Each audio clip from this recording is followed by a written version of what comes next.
Man, what a pay-per-view that was. Backlash is in the books. A pay-per-view that everyone thought was going to be crap turned out to be absolutely phenomenal. Sorry, AJ, but it absolutely was. Talking points from Backlash now. Bloodline is, well, stronger than ever and added a new member, but that new member is not who you thought it was going to be. It is someone completely different. Toa Lioa has come in. The Gorillas of Dynasty are in the WWE. In the first match, for example, the tag match that went everywhere, it was a street fight.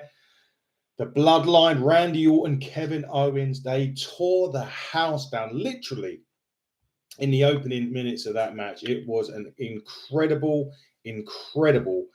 tag team street fight that we saw against Solo, against Tama, and now we have another member and another portion of the Bloodline has started. What is going on?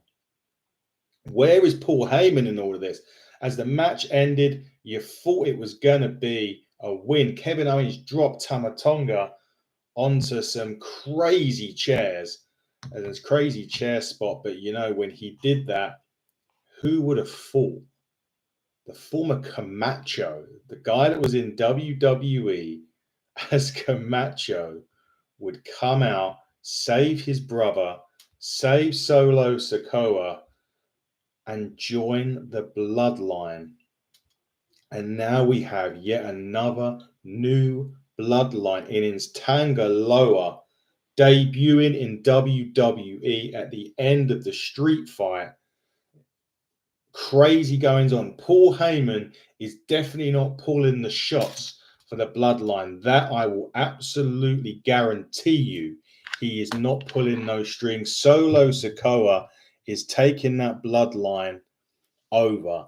But it does beg questions. When Roman comes back, where do we go? We saw later on in the show the new Bloodline. Solo, Toa, Tama, and Paul Heyman walked past Jey Uso and gave them a look. Paul Heyman gave a look as if to say, help me, Jey. I need help. What is going on with the Bloodline? What is the next story? Jacob Fatu, who we was thinking was debuting imminently, clearly was not, or at least not yet. We've got Zilla Fatu potentially to come in as well. Bloodline Heavy is back again on Raw. It is going to be crazy, on SmackDown when it happens. The next installment of the Bloodline, the tag match, was absolutely insane to start the show, which, let's be honest, you looked at that card and you were like, I don't think this is going to be any good at all. And then it happened. Wow, what a street fight to kick off the show. Bayley, Tiffany Stratton, and Naomi had a really unenviable task to top that. And you know what? From a triple threat match, considering the positioning on the card, what was before it, they've done themselves proud in that triple threat match. It was a great match for the Women's Championship on the blue brand. Tiffany Stratton come out looking stronger than ever, to be fair.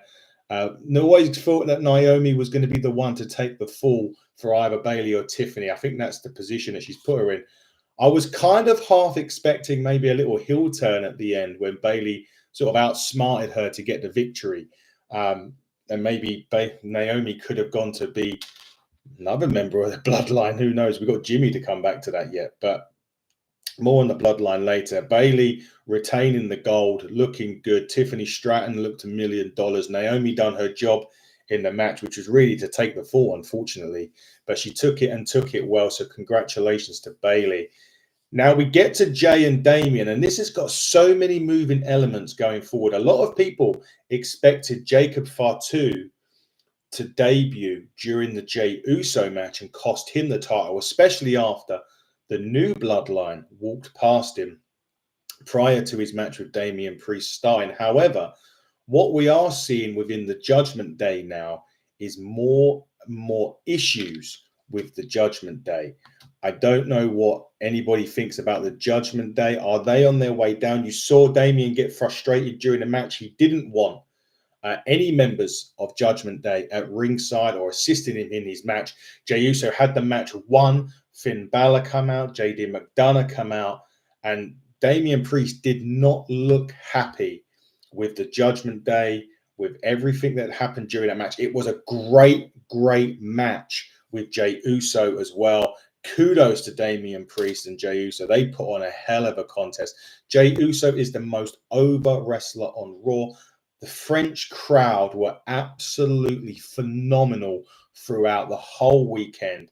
It has been a total treat to see them over in France, and you have to just enjoy those